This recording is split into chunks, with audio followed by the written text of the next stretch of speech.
শেষ পর্যন্ত অংশুমানের সাথেই পারমিতার বিয়ে দিতে রাজি হয়ে গেল জেঠুমনি। সম্পূর্ণ জানতে ভিডিওটিতে একটি লাইক করে প্রথম থেকেই দেখতে থাকো। গল্পের শুরুতেই দেখা যায় অংশুমান আর পারমিতা একটা পুরনো বাড়িতে আশ্রয় নিয়েছিল, কিন্তু সেই বাড়িটার অবস্থা এতটাই খারাপ যে ওপর থেকে ছাদের কিছু কিছু ভাঙা অংশ নিচে পড়ছিল খুলে খুলে। আর সেগুলো দেখার পর পারমিতা বলে, অংশু অংশু এখান থেকে তাড়াতাড়ি চলো। এর মধ্যেই পারমিতা ভয় পেয়ে গিয়েছে। অংশুমান বুঝতে পারে এখান থেকে বেরোনোটা আর এত বেশি সহজ হবে না। এরপর অংশুমান অনেকটাই ঘায়েল হয়ে যায় আর বলে, তাড়াতাড়ি যাও, গিয়ে রোহিতদেরকে ফোন করো। পারমিতা ঝটপট করে ঘর থেকে বেরিয়ে এসে গাড়ির মধ্যে ফোন ছিল আর সেই ফোনটা নিয়ে রোহিতকে ফোন করে বলে, ভাই আমরা আটকে পড়েছি, তোমরা শিগগিরই চলে এসো। এরপর বলে দেয় কোথায় আটকে পড়েছে। আর পারমিতা খুবই কান্নাকাটি করতে থাকে। পারমিতা ভেতরে এসে দেখে অংশুমান অজ্ঞান হয়ে পড়ে গেছে আর বাড়ির অনেকটা অংশ ভেঙে পড়ে গেছে আর অংশুমানের শরীরের ওপরেই ভাঙা অংশগুলো পড়ে আছে। এই সব দৃশ্য দেখার পর পারমিতা বুঝতে পারে অনেক বড় ক্ষতি হতে চলেছে, কিছু একটা করতে হবে। অংশুমানকে এইভাবে চলে যেতে দিলে হবে না। অংশুমানের অবস্থা খুবই ক্রিটিক্যাল হয়ে গেছে। এর মধ্যেই রোহিত, ফুলকি সবাই চলে এসেছে। তারপরেই হসপিটালে নিয়ে যাওয়া হয়। হসপিটালে নিয়ে যাওয়ার সময় খুবই ভেঙে পড়ে পারমিতা। তার মধ্যেই ডাক্তারবাবু এসে বলে, কি হয়েছে? রোহিত বলে, এক্ষুনি দেখুন ডাক্তারবাবু। আর তখন ডাক্তারবাবু বলে, ঠিক আছে আপনারা এখানে দাঁড়ান, আমি নিয়ে যাচ্ছি। এরপরে ডাক্তারবাবু চেক আপ করতে থাকে। অন্যদিকে ঠিক সেই মুহূর্তেই জেঠুমণিদেরকেও খবর দেওয়া হয়েছিল। চলে এসেছে জেঠুমণি তমাল আর পিয়াল। তমাল পিয়াল তখন বলে, রোহিত কি অবস্থা আছে? তখনই রোহিত বলে, অবস্থা ভালো না, অংশুমানদার অবস্থা কিন্তু সত্যি খুবই খারাপ। জেঠুমণি বলে, আচ্ছা এগুলো হলো কি করে? রোহিত বলে, আসলে বৌদি আর অংশুদাকে আমরা আমাদের গাড়িটা নিয়ে পাঠিয়ে দিয়েছিলাম।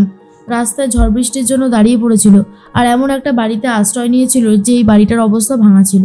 তারপরে এই অবস্থা হয়, বৌদি আমাদেরকে ফোন করে, আমরা ঝটপট করে নিয়ে আসি এখানে। পারমিতার অবস্থা দেখে ফুলকি খুব ভয় পেয়ে যায়। ফুলকি তখন বলে, দিদি তুমি এইভাবে ভেঙে পড়ো না, আমরা তো আছি, দেখবে দাদা ভাইয়ের কিচ্ছু হবে না। তুমি যদি এইভাবে ভেঙে পড়ো তাহলে কি করে হবে বলো তো? পারমিতা তখন বলে, আমার যে খুব ভয় লাগছে। ও ঠিক হয়ে যাবে তো ফুলকি?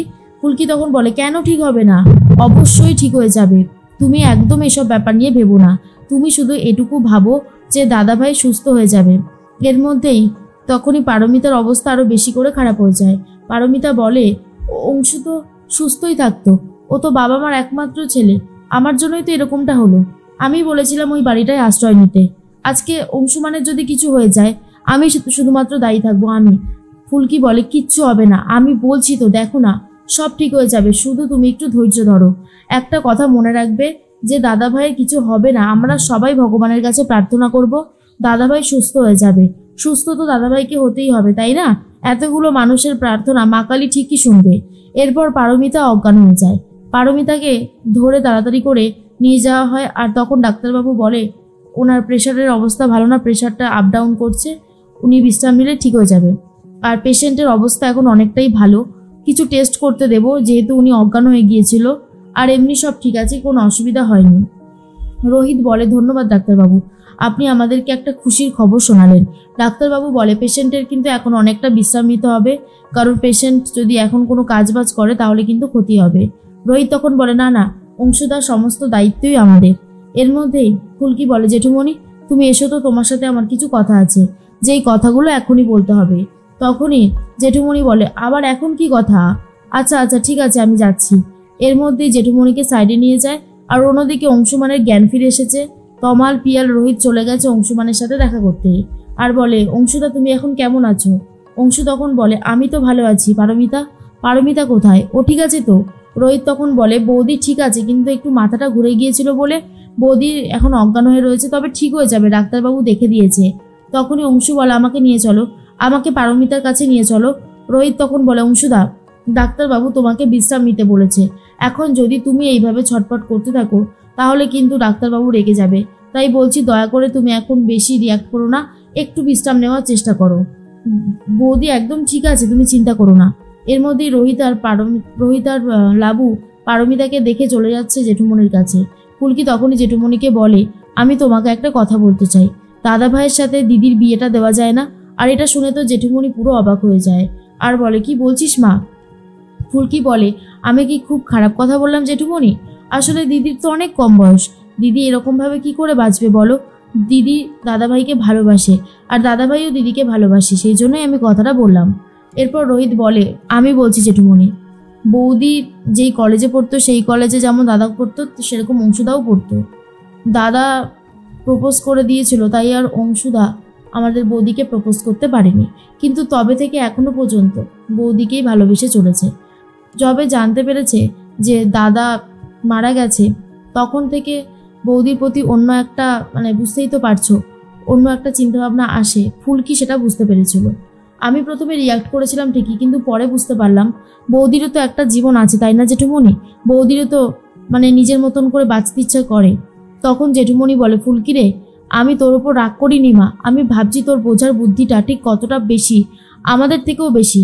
এই কথাটা আমাদের কারোর মাথায় আসলো না, ঠিক তোর মাথায় এসেছে, কারণ তুই যে মানুষের ভালো চাস, তুই এইরকমভাবেই মানুষের পাশে থাকরে।